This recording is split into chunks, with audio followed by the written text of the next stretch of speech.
Hi, I'm Sean Reardon, Mayor of Newburyport, and welcome to the latest edition of the Mayor's Corner. So I didn't get to do this last week, right? We had the State of the City, and just to recap on the State of the City address, what an amazing event. I think we had over 200 people here at City Hall. We had the governor here, we had the state auditor here. The governor was just incredibly gracious. She has such deep ties to Newburyport, so it was great to have her here. Her mom was here, her stepdad was here, so a couple of her sisters were here. So it was just it was great to have her, and she has so much love and support for Newburyport as well. I mean, everything that we try to do, the Healy Driscoll administration have been great partners in. So, and she gave a big endorsement to the Rec Center project, which I thought was great too. But a good event all around. The highlight obviously is our Public and Community Service Awards. We're like doing little recaps all week of the award winners, but you also can go to our city website if you'd like to see them.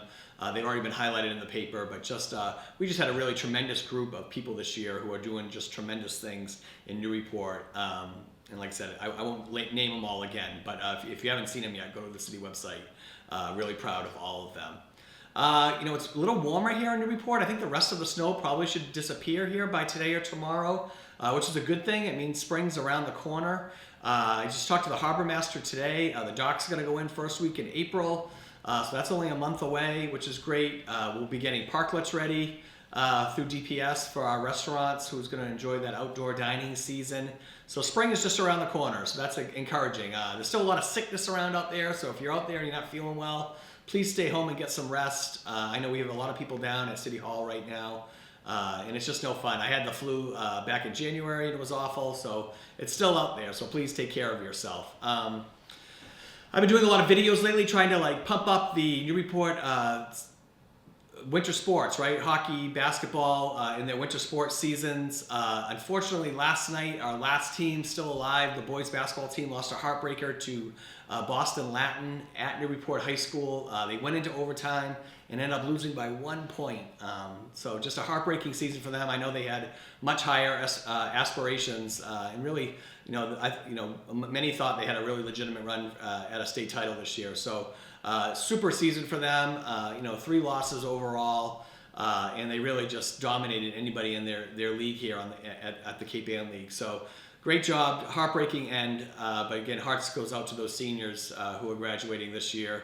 Girls basketball, similar. They had a kind of a magic run last year in the tournament. This year, they ran up against the number 1 seed, St. Mary's. They had a tough game the other night, so their season's over. Thank you to their seniors. They're graduating a pretty great class. And then the hockey teams, girls and boys, have already bowed out. Boys had a heartbreaking 3 overtime loss the other night to Milton, I believe. So again, good seasons by our sports teams, and we'll start getting ready for spring. But go Clippers. What else is going on? Like I said, spring is coming up. The Maritime Sculpture, you might know a little bit about. There was an article in the paper. So last year, the Cultural Council, so we have a Cultural Council that's appointed by me and then approved by the City Council because we have a cultural historical district here. And every year they get a grant from the state that they can do something with, right? So this last year, they decided to put all that money towards this maritime sculpture that we were thinking about for our newly finished Market Landing Park. And so that is in the works. We're looking at late April, early May for installation down there. But it's a big maritime sculpture. If you search for it online, you'll see a picture of what the Daily News put out there. But it's going to be this massive sculpture with sails. It's actually pretty neat. So we're looking forward to that. It's great that's progressing, and we're working with a local sculptor to do it. I say local to New England, so that's pretty exciting. So now that the State of the City is over, what's next, right? Again, this is an incredibly busy time of year. Well, the biggest thing that we're going to start working on is the budget, right? So all of our department heads have been working on their budgets. Last week, they had a deadline of turning in their capital improvement plans. And again, we're doing a whole new capital improvement plan process this year. So it's funny, we had a department head meeting today and we kind of talked about that. And for the most part, it was very positive, the reviews we got about the new way we're going to do the capital improvement plan.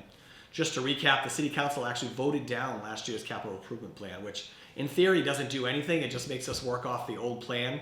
But after that vote, we wanted to try to work with Council and come up with something that was more prioritized for them, right? Because we have a lot of projects that fill that capital improvement plan. So what this will do, this is actually going to really drastically reduce the numbers of projects that you see fall into that 5-year capital improvement plan. And then all of these extra projects, right, or these projects that could happen at some point, but just beyond 5 years will fall into the appendix. And then they'll actually get to see like how these projects were scored between the department heads. So there's actually a scoring rubric that goes along with it. So it's actually really great. I mean, it's actually pretty innovative. There's not a whole lot of cities and towns doing something like this. What Ethan Manning and Kim Turner did was look at what other communities were doing, but pull little pieces from all of that. And so it's kind of unique to Newburyport. So we're hoping it's well received by the city council this year because a lot of work has gone into it. And it's actually validating for us because a lot of the scores that we're seeing kind of validates where we think those projects are, right? And again, for example, we have a lot of water projects out there, right? And I think everyone knows the number. It's like $68 million worth of projects. That number is probably more around 30 million because a lot of those projects won't be done ever, or certainly not done in the next 5 years. So those types of things will be put in the appendix, but we can talk about that more during budget season. But this Friday, all of the departments' budgets are due, so that's what they're working on right now. Then we have a process of setting up one-on-one meetings with each of the departments to talk about their budgets, and then we'll crunch the numbers on our level, and then we'll bring back those department heads in and let people know where we landed with it. But we really think this is going to be a difficult budget year, so we're really asking department heads to be very thoughtful, be creative, really look at every line item and see where there are opportunities to save money, not only for the city but for residents.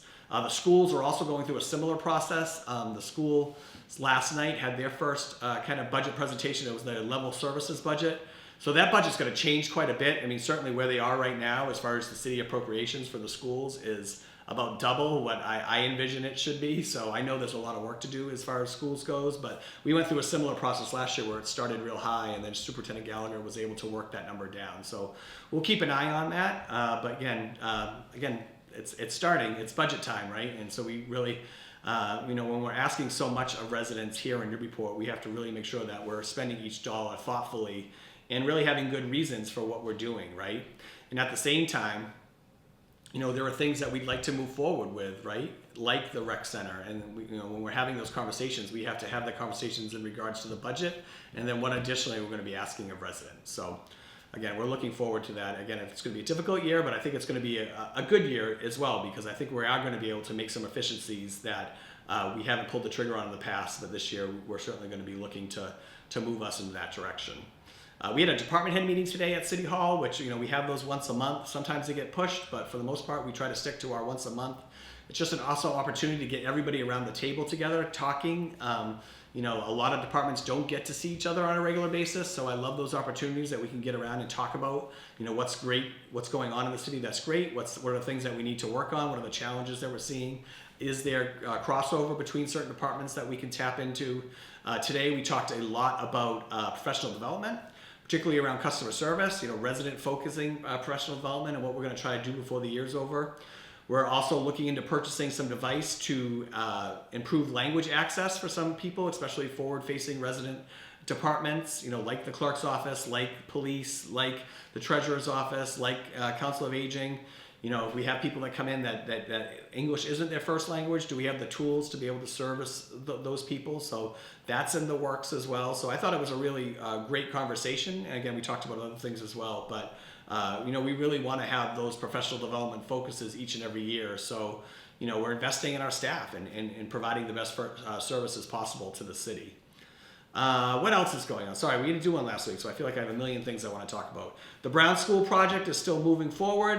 We have the disposition order into City Council, so hopefully by the end of this month, they do have 2 meetings this month, which the last 2 months they only had 1 meeting, so they do have 2 meetings this month, so I'm hoping that they can get through this disposition order, and that will help move that Brown School process along. We're looking at right now a gym demolition in the fall. We're still working with the state on maybe freeing up some other funds for that, but we do have a funding plan in place, and so we just submitted that to City Council, so we're looking forward to that. And we're also working on the finishing touches around the development agreement that we'll have with the developer in that project.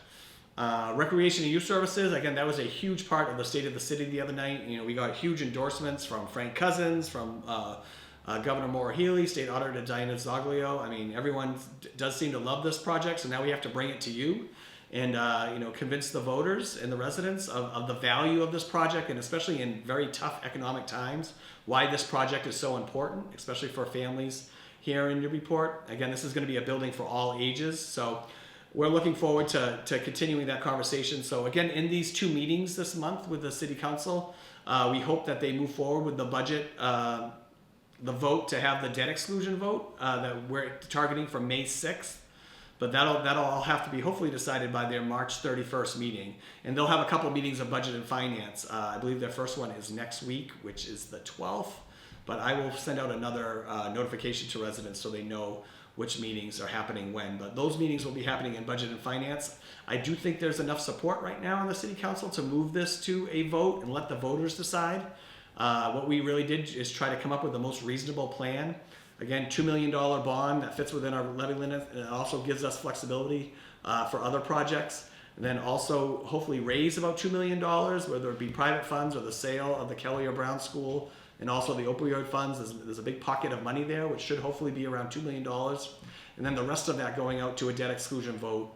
Average home is just over $1 million. It's about $38 per year, a little over $3 a month for this Recreation and Youth Services Center. So more information to come, but we're excited to move that forward.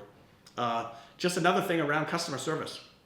We've had a very difficult time with our phone systems, not only here at City Hall, but across the city. And over the next couple of weeks, we're finally getting that fixed with a brand new phone system. So be patient. I know it's not always difficult. I know we've been getting calls that things aren't getting through to TPS and other places. This is all getting worked out. So really, by the end of this month, we should be ready and rearing to go. But thank you for your patience. And again, I think we're all going to benefit from the new phone system once it's installed.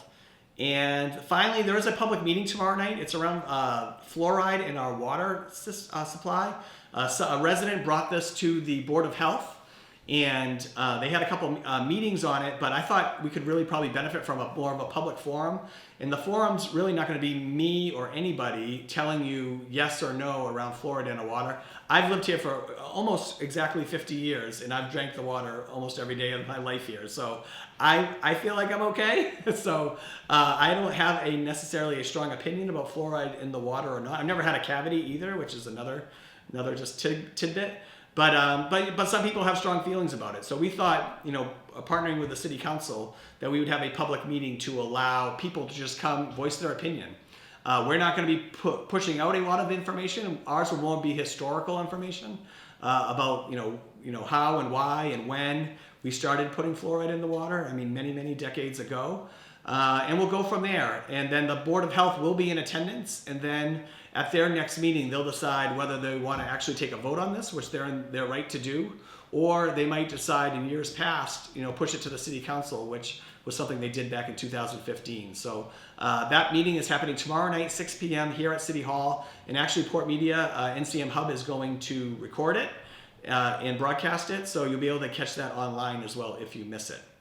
And that's my Mayor's Corner this week. I'm sorry I talked a lot because we did miss a week. Again, we have a lot of great things going on in the city. Spring is almost here, and I hope to see you all next time on the Mayor's Corner.